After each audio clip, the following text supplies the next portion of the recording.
Visualisasi itu demi apa kalau visinya dangkal? Mengirim anak ke barak itu dangkal. Jadi kita nonton kedangkalan. Yo bosku, jumpa kembali di channel ini. Di minggu ini ada sesuatu yang viral mengenai Rocky Gerung. Katanya ini sedang mengkritik apa yang sudah dilakukan oleh Kang Deddy Mulyadi, bosku. Ya, kita tahu kalau dalam hal berbicara Rocky Gerung ini tiada tandingannya ya, bosku. Saya nggak tahu kalau dalam hal tindakan dia sudah melakukan apa. Tapi katanya Kang Deddy Mulyadi ini memberikan balasan pedas dan berkelas, bosku. Lantas bagaimana sih keseruan videonya? Berkaitan dengan hal itu semua, tanpa berlama-lama langsung saja kita reaksi videonya. Jom kita reaksi videonya. Saya memilih menjadi orang yang berpikiran dangkal, tapi melahirkan hamparan tanaman. Daripada mengaku pikirannya dalam, hanya membuat banyak orang tenggelam. Jelas, bagi ya? Semuanya, kita hadapi berbagai kritikan dengan senyuman. Salam bahagia, sehat selalu. Dengan melangkah, hidup akan menjadi berkah. Penonton Mulyono dan penonton Deddy Mulyadi sama. Tadi teman-teman pendukung Deddy Mulyadi mengatakan, yang penting visualisasinya bisa menghemat anggaran. Oh bagus, tapi dalam politik orang mengukur. Visualisasi itu demi apa kalau visinya dangkal? Mengirim anak ke barak itu dangkal. Jadi kita nonton kedangkalan. Dan itu yang berlangsung di kita setiap hari. Ngirim anak ke barak itu adalah dangkal. Jadi kalau sudah ditahu dangkal, tolong berikanlah solusi lain atau hal lain yang mungkin lebih baik daripada mengirim anak ke barak militer. Seperti itu ya menurut saya. Harusnya Bung Rocky juga memberikan solusi. Ini hanya memberikan dangkal, buruk, tak baik. Ya. Saya rasa semua orang juga bisa melakukan hal yang sama ya. Kita mau mencari solusi nih. Kalau memang dangkal, hal yang baiknya apa? Seperti itu yang saya maksud, bosku. Kita play ya. Hanya dalam masyarakat yang IQ-nya 78, kedangkalan itu laku. Dan kita masih di situ. Jadi kita mau coba lihat bahwa Mulyono, Mulyadi sama-sama beroperasi di dalam market of stupidity itu. Market of stupidity. Gila. Jujur nih ya, tadinya gue tuh ngefans banget sama Bapak Rocky Gerung ini. Tapi setelah gue lihat video ini, buyar semua. Dari pernyataan barusan, banyak banget hal yang menarik yang pengen gue bahas. Pertama, beliau mengatakan kalau visualisasi KDM itu sudah bagus karena menghemat anggaran. Tapi dalam politik, visinya itu dangkal. Ini lucu, karena jelas-jelas visinya itu menghemat anggaran. Itu visinya loh Pak. Visinya yaitu memberantas semua anggaran-anggaran yang nggak penting. Visinya jelas banget loh itu. Kedua, hanya karena KDM mengirim anak-anak ke barak, Bapak bilang visinya dangkal. Visi misi KDM itu dari awal kampanye itu jelas. Mereka ingin warga Jabar yang berkarakter. Sekarang gue tanya, kalau anak-anak yang nakal, anak-anak yang bandel, anak-anak yang ngelawan guru, ngelawan orang tua, tawuran, pakai sajam, karakternya apa? Preman karakternya. Makanya dikirim ke barak, biar selama di barak, karakter anak ini terbentuk. Yang mungkin tidak bisa didapatkan oleh anak ini di lingkungan keluarganya, lingkungan sekolah, lingkungan sekitar rumahnya. Oleh karena itu dibantu pembentukan ini di barak. Yang paling menarik buat gue yaitu pernyataan beliau yang mengatakan kalau hanya masyarakat dengan IQ 78 yang menikmati ini. Berarti Bapak mengatakan bahwa 62% pemilih KDM pada Pilgub Jabar kemarin itu IQ 78. Yang mana IQ 78 itu masuk ke dalam kategori keterbelakangan mental. Wow, ini penghinaan buat warga Jabar loh Pak. Bapak sadar nggak soal ini? Untuk orang yang hanya lulusan L1 filsafat, yang bahkan Anda tidak diperbolehkan lagi mengajar di UI, karena syarat untuk mengajar di UI itu adalah magister, ini lucu. Orang-orang yang mengkritik harusnya bisa kasih solusi dong. Kalau orang yang mengkritik tanpa solusi, itu omong kosong. Gue tuh sekarang masih bingung ya, kenapa semua orang berbondong-bondong mengkritik KDM? Gubernur di Indonesia tuh banyak loh. Kenapa KDM doang?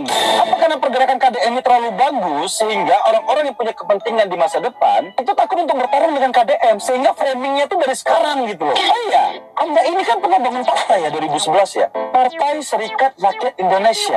Cuman gak lolos verifikasi. Gue juga ingat, Anda ini pernah bilang, kalau seandainya nanti Partai Seri ini bangkit lagi, Anda yang akan maju menjadi calon presidennya. Dong, beberapa mungkin 2 bulan lalu itu ada orang minta saya satu panggung dengan KDM, King Deddy Mulyono.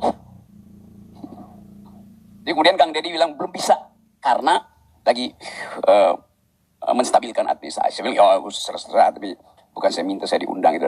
Dia bersegi. Oke. Coba kita lihat ya, apa yang saya ikuti apa yang kalian ucapkan tadi. Saya tidak ingin bicara soal watak, strategi, kemampuan membangun public opinion dari Kang Deddy. Karena pada akhirnya pembandingnya cuma Mulyono. Kan dari tadi Anda ngomong begitu. Kenapa pembandingnya nggak Bung Karno misalnya coba? Bung Karno juga bicara hal-hal yang retorik, tetapi dengan logika yang kuat gitu. Sehingga bisa dibantah. Retoriknya selamat, logiknya selamat. Jadi sama-sama saya mulai melihat bahwa yang berbahaya sebetulnya bukan Deddy Mulyadi, Yunto Mulyono. Tetapi penonton Mulyono dan penonton Deddy Mulyadi sama. Deddy Mulyadi juga dimulai dengan problem yang sama. Tadi teman-teman pendukung Deddy Mulyadi mengatakan, yang penting visualisasinya bisa menghemat anggaran. Oh bagus. Tapi dalam politik orang mengukur. Visualisasi itu demi apa kalau visinya dangkal? Mengirim anak ke barak itu dangkal. Barak itu didisiplinkan tubuhnya. Kita belajar teori-teori disciplinary society oleh Michel Foucault misalnya. Fungsi barak militer mendisiplinkan tubuh. Bukan mengajak orang berpikir. Apa istilahnya? The docile body. Tubuh yang didisiplinkan, yang ditekuk, dibentuk. Anak itu nakal karena kreativitasnya bertumbuh. Diperlukan pedagogi. Yang dihasilkan oleh Deddy Mulyadi ada demagogi itu. Kirim ke barak itu. Kenapa nggak Gibran dikirim ke barak? Atau ayahnya? Supaya didisiplinkan tubuhnya itu. Kan pikiran nggak bisa didisiplinkan. Sementara itu ada anak didik. Gimana mendisiplinkan pikiran anak didik? Justru anak didik itu diprovokasi untuk berpikir nakal. Itu formative years-nya di situ kok.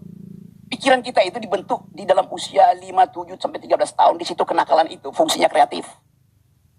Ya tentu aja ada mak-mak yang bilang, oh bagus anak gue masukin di situ tuh. Supaya berharap setelah masuk barak langsung dilantik jadi mayor. Lalu dalam 2 bulan jadi letkol. Kan ini dangkal sebetulnya. Saya nggak ada problem dengan itu. Tapi metodenya itu dikonsumsi oleh publik akhirnya. Jadi kita nonton kedangkalan. Dan itu yang berlangsung di kita setiap hari. Dari zaman Pak Jokowi saya kritik terus. Saya nggak kritik pribadi Pak Jokowi. Saya kritik mental kita yang mengkonsumsi kedangkalan. Jokowi ngerti bahwa hanya dengan menjual kedangkalan dia bisa bertahan. Beri apa? Lempar-lempar hadiah. BLT, gorong-gorong, segala macam tuh. Itu kan jualan kedangkalan. Hanya dalam masyarakat yang IQ-nya 78, kedangkalan itu laku. Dan kita masih di situ. Saya masih cari-cari datanya WHO bilang, World Bank bilang, memang masih 78. Anda lihat sekarang, masih 78 IQ kita. Selama 10 tahun Pak Jokowi, 78 terus. Akibatnya apa? Ya kedangkalan itu laku terus. Logikanya begitu. Jadi bagaimana mungkin kita mau upload sesuatu dalam bentuk yang visioner, kalau yang dihasilkan adalah visualisasi, bukan konseptualisasi. Itu soalnya di situ. Jadi kita mau coba lihat bahwa Mulyono, Mulyadi, sama-sama beroperasi di dalam market of stupidity itu. Yang terjadi itu, faktanya ada di situ kok. Kita nggak lihat bertambah pengetahuan kita selama 10 tahun ini tentang ide itu. Jawa Barat tetap cara berpikirnya yang nggak maju-maju memang. Di benak kita apa konsep kita tentang leader itu? Yang kita lihat sehari-hari adalah dealer. Di mana menonton kedunguan itu makin lama makin mencandu. Lihat diplomat-diplomat kita tuh. Buta huruf, bertengkar di forum-forum internasional, setiap kali ada di forum internasional, buset dah, memalukan. Panggil Deddy Mulyadi, bertengkar di forum internasional. Oh enggak, Deddy Mulyadi cuma mau jadi pemimpin Indonesia 2009. Tanggung. Artinya takut bertengkar di forum internasional. Sama dengan Jokowi, takut bertengkar di forum internasional. Assalamualaikum, Sampurasun, Wilujeng Enjing, wargi Jabar.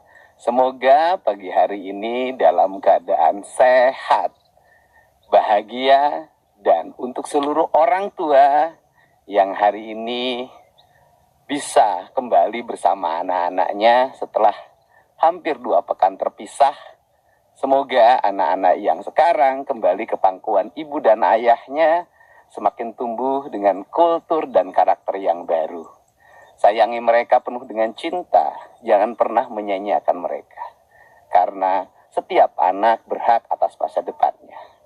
Dan ada 13 anak yang hari ini bersama saya karena tidak dijemput orang tuanya, atau sudah tidak memiliki ayah dan ibu, atau ayahnya berpisah dengan ibunya dan ibunya menjadi tenaga kerja di luar negeri.